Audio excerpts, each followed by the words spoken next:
Hi guys, welcome back to my channel. In this video, I will be talking about the second book in the Dune series, Dune Messiah. So I did a video about the first book, and I guess I'm about to read the next four. So this is the Dune period on my channel. Sorry if you have no interest in Dune. I'm just sort of living in the series at the moment. A little interesting tidbit, which I hadn't considered while I was reading it because I only saw this afterwards, is that this was originally serialized in a sci-fi magazine, which I think is really interesting because when I think of serialized longer works of fiction, I'm thinking of old newspapers like Charles Dickens and that sort of thing. So that does have some sort of effect on the storytelling, I'm sure, and I imagine it was interesting to be a fan of the first book and then follow the second book in that way. So, Dune Messiah takes place 12 years after the events of the first Dune book, and we see Paul and the other characters in his circle grappling with this immense, unprecedented power he has as the emperor of the universe. So Paul and Aaliyah, who has a much larger role in this book and has grown up quite a bit in that time, are both really struggling with this power that they have and their inability to choose their own path or veer out of these lives where they can't just be people. You know, they want to be normal, but they have been made into gods by this religious mythos that surrounds them. So as compared to the first book, this one is honestly a little grim because we get hints early on that Paul has seen in the future an immense loss in his personal life. And the whole book is really building to that moment. So there's this kind of sad, grieving cast over it. Like the whole thing feels like something coming to an end. So tonally, I mean, it's very different from the rise to power and the conflicts and the battles and the excitement of the first book. Yeah, I mean, it adds some interesting complications and sort of expands upon some of those deeper themes that make the Dune series so interesting. So, Paul, throughout the book, is trying desperately to find some way to break the pattern. You know, he sees through his precious with the spice and seeing the future, his path narrowing towards this event that he desperately doesn't want to happen. But he can't break that pattern, and he's never been able to. He tried to prevent the jihad, which we've now seen 12 years later to have been successful but hugely destructive, and he couldn't stop that. And he can't stop what's next either. And Aaliyah has similar issues in that she has been made this mysterious witch goddess thing in the eyes of the people, and she just wants to be a person too. She has human wants and human needs. She's a 15-year-old girl, which is really interesting about her character in that she is sort of all-knowing and she has these, above human abilities, but she's also a 15-year-old girl. She is really, really cool. And it is something that I said in sort of my reaction to the first Dune book, is that I wanted more development from the female characters, and I feel like we get a lot of that in this book, and a lot of it is through the character of Aaliyah. So she also has this aspect where she sort of blames Paul, and she has some conflict with him because he doesn't stop the religious mythos from being built around him. He can't just be emperor. He is also a god, and sort of the religion and the government is all blended together. And, Aaliyah sort of blames him for not shutting it down in some instances in the book. But of course, it's not really an option, not in Paul's eyes. It's not an option to just walk away because the other things seem so much worse. So then we have Chani, who in this book, they lost their son at the end of the first Dune, and in all this time, she has not gotten pregnant again, but she wants to produce an heir for Paul. And, it's revealed to us pretty early on that Irulan, who is technically Paul's wife for, strategic political purposes, has been sabotaging her and getting like birth control into her food for this entire time. Because Irulan wants to be the mother of Paul's heir, but, Paul is in all ways except title completely monogamous with Chani. So Irulan is another female character who gets some development in this book. And, she has her own ambitions and her own desires for power, which kind of makes me think of how Lady Jessica played out in the first book, Paul's mother. And her desire for this power and control, and her feeling sort of obsolete in Paul's household proves to be a kind of weakness. The opening scene of the book is Irulan conspiring with Paul's enemies. And interestingly, in this book, Lady Jessica is absent, and notably absent. She has returned to Caladan, which is the planet of Paul's birth, and that's where she is for the entire book. We don't really talk to her directly in all of Dune Messiah. And it's interesting because so much of what's happened and the people that Aaliyah and Paul are being these like super people is really her fault and her doing, and she's kind of distanced herself from all of it. So there is a new element of power in the universal order introduced in this book. Again, I said this in the first video, I'm just reading this. I have not heard other people say any of these words, so my pronunciation is just my own best guess. But there is a group called the Tleilaxu, and they kind of seem like an interesting contrast to the Bene Gesserit, who we're very familiar with from the first book. The Bene Gesserit are a female order, and they are trying to breed for particular outcomes.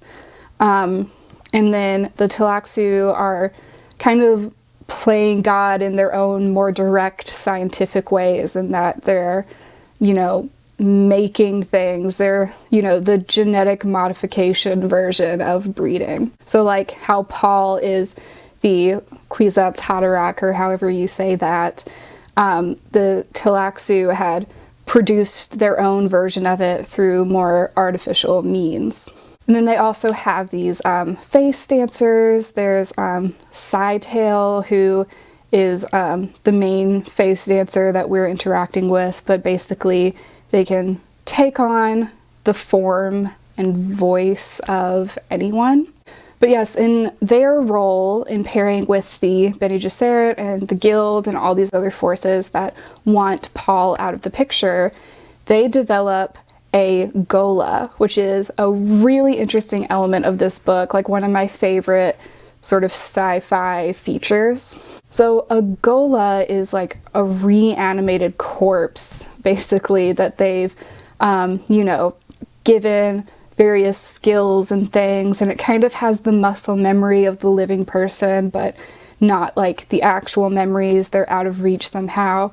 Like the belief is that Golas don't have access to who they were when they were alive. So the Tleilaxu managed to get a hold of Duncan Idaho's body. Duncan Idaho from the first book, who was one of Paul's trainers and an important figure in his childhood. So this Gola, who goes by the name of Height, I guess, I don't know exactly how you would say it, he is planted in Paul's world. Obviously, Paul was emotionally attached to Duncan Idaho in life, and everybody, Paul is immediately aware that Duncan Idaho's Gola form is there to be used against him, that he's been planted by the Tlaxu. But, you know, it's like, you know, thinking 3 moves ahead in chess, and that he keeps him around anyways. And the Gola becomes sort of crucial to the final moments of this book. So the Gola is really interesting because he's grappling the whole book with whether he actually is or is not Duncan Idaho. So another smaller interesting element of this book is that there are some things that reference or imply the larger universal history that leads to the world as we know it in Dune. There is an attack with like atomic power, I forget what it's called, with atomic burners that make people blind upon seeing them, and it's like very hammered home in the book that this use of these atomic weapons is like strictly forbidden in the universe, which sort of implies some sort of atomic disasters that must have happened beforehand.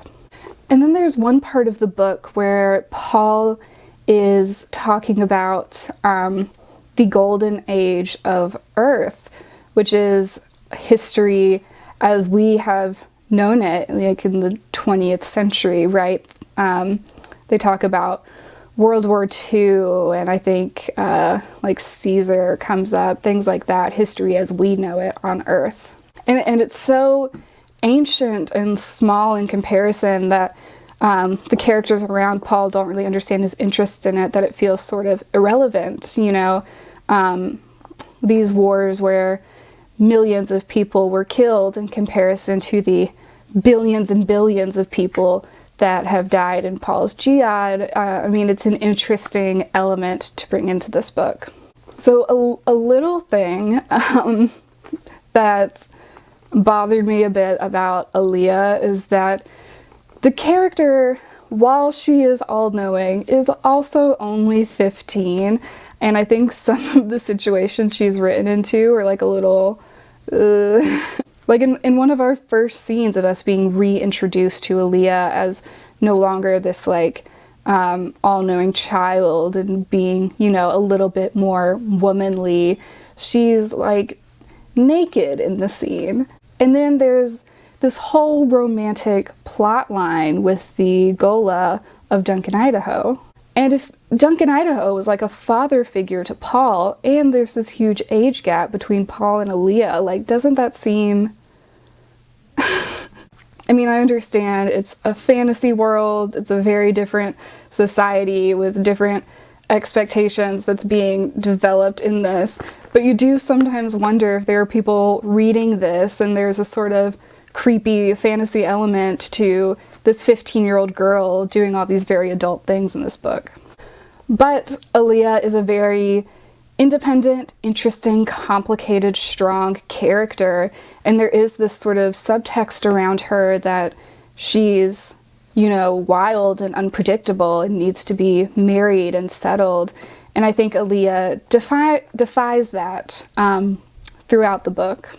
So she's very interesting. I just wish she was a few years older than she is in this book. Okay, so moving into some of the themes that the book explores. One is sort of the problematic melding of religion and government in this world that Paul has created. Because Paul, he is an emperor, and he's also considered to be like a god to his people. He is muad'Dib, you know, he's not just a political leader, he's a religious leader. And this has been backed up by, you know, the religious legions in his world, the Kizarate. Not sure what that is called, but they're kind of like priests of his religion.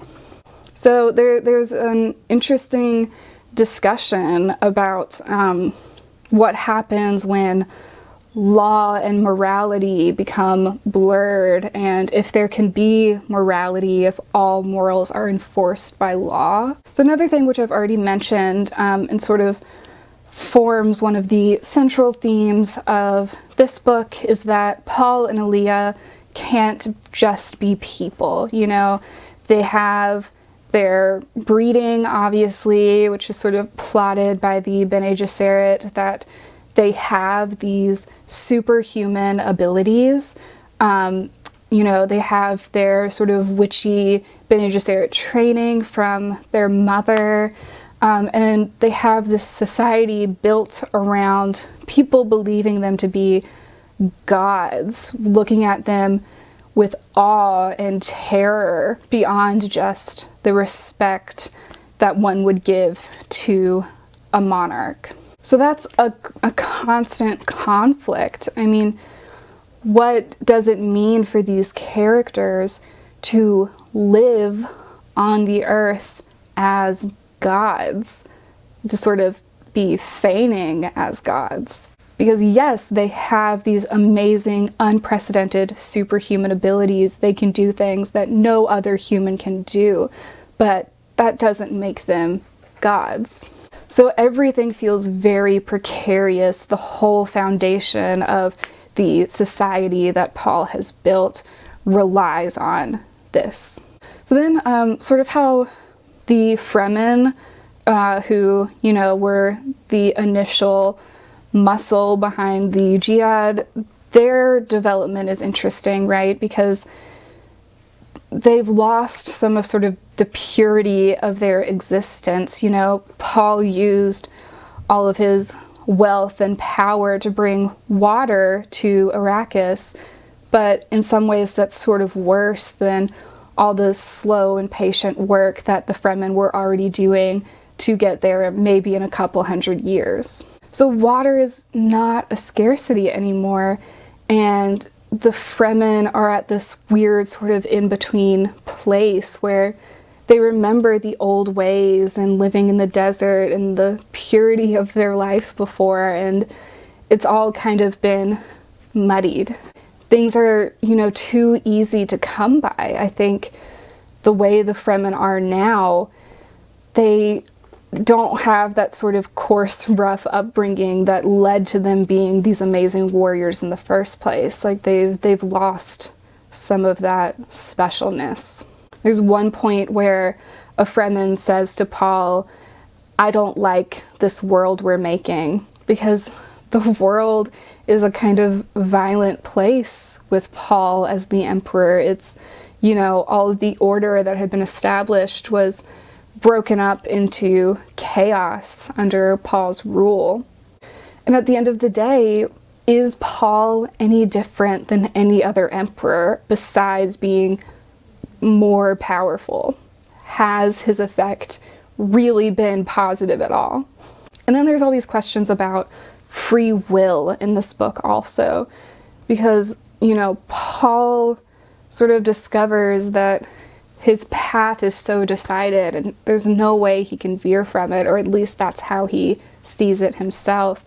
So Paul sees what choices every single person in his life makes before they make them. He sees what's happening before it happens, so he's not seeing that there's any free will for people, that everything is predetermined and already decided.